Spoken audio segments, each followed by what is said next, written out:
ओम नमो भगवते वासुदेवाय नमः। विष्णु भगवान की जय, माता लक्ष्मी की जय। तो आइए सुनते हैं बरूथनी एकादशी कब है और बरूथनी एकादशी की कथा सुनते हैं। वैशाख मास के कृष्ण पक्ष की एकादशी को बरूथनी एकादशी कहते हैं, जो कि इस बार बरूथनी एकादशी 16 अप्रैल को है। ये एकादशी सबसे शुभ और कल्याणकारी है। इस एकादशी का व्रत करने से सभी पाप नष्ट हो जाते हैं और सुख सौभाग्य की प्राप्ति होती है। बरूथनी एकादशी को करने से सूर्य ग्रहण के समय स्वर्ण दान का फल मिलता है। शास्त्रों के अनुसार जो भी व्यक्ति इस एकादशी को करता या करती है, उसे वैकुंठ लोक की प्राप्ति होती है। इस दिन भगवान वामन का पूजा अर्चना की जाती है, जो कि भगवान विष्णु का अवतार कहे गए हैं। इस व्रत को करने से पितरों को भी तृप्ति मिलती है। हमारे जो भी पितृ अगर स्वर्ग में हैं तो उनको मोक्ष मिलती है, और जो नरक में हैं उनको स्वर्गलोक की प्राप्ति होती है। वैशाख मास कृष्ण पक्ष 16 अप्रैल को एकादशी तिथि मनाई जाएगी, जो कि 15 अप्रैल रात 8:46 से एकादशी तिथि प्रारंभ होगी और समाप्त होगी 16 अप्रैल रविवार शाम 6:14 में।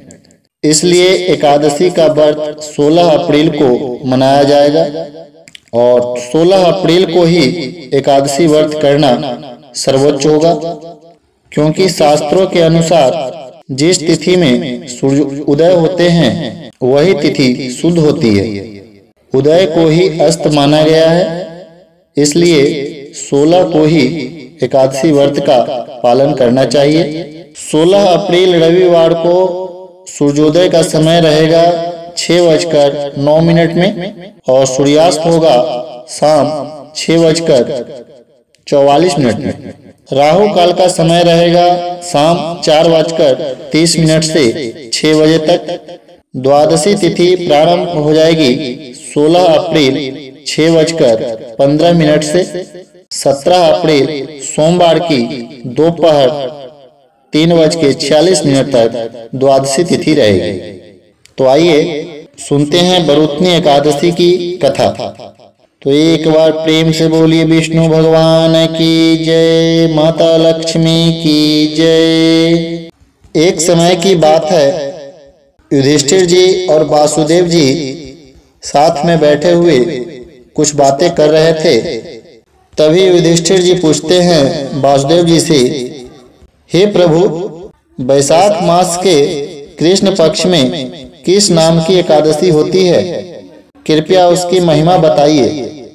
भगवान वासुदेव कहते हैं, हे राजन, वैशाख कृष्ण पक्ष की एकादशी बरूथनी के नाम से प्रसिद्ध है। यह इस लोक और परलोक में भी सौभाग्य प्रदान करने वाली है। बरूथनी के व्रत से सदा सुख की प्राप्ति होती है और पाप की हानि होती है। बरूथनी के व्रत से ही मंधाता तथा धुंधुमार आदि अनेक राजा स्वर्गलोक को प्राप्त हुए हैं। जो फल 10,000 वर्षों तक तपस्या करने के बाद मनुष्य को प्राप्त होता है, वही फल इस बरूथनी एकादशी का व्रत रखने मात्र से प्राप्त हो जाता है। हे नृपश्रेष्ठ, घोड़े के दान से हाथी का दान श्रेष्ठ है। भूमि दान उससे भी बड़ा है। भूमि दान से भी अधिक महत्व तिल दान का है। तिल दान से बढ़कर स्वर्ण दान और स्वर्ण दान से बढ़कर अन्न दान है, क्योंकि देवता, पितर तथा मनुष्य को अन्न से ही तृप्ति होती है। विद्वान पुरुषों ने कन्यादान को भी इस दान के ही समान बताया है। कन्यादान के तुल्य ही गाय का दान है। यह साक्षात भगवान का कथन है। इन सब दानों से भी बड़ा विद्या दान है। मनुष्य बरूथनी एकादशी का व्रत करके विद्या दान का भी फल प्राप्त कर लेता है।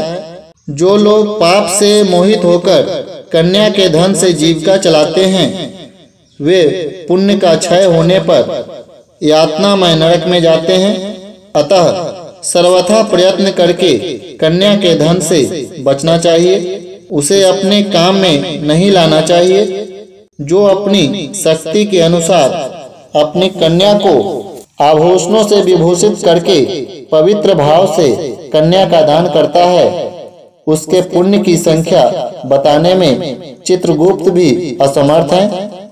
बरूथनी एकादशी करके भी मनुष्य उसी के समान फल प्राप्त करता है। हे राजन, रात को जागरण करके जो भगवान मधुसूदन का पूजन करते हैं, वे सब पापों से मुक्त हो परम गति को प्राप्त होते हैं।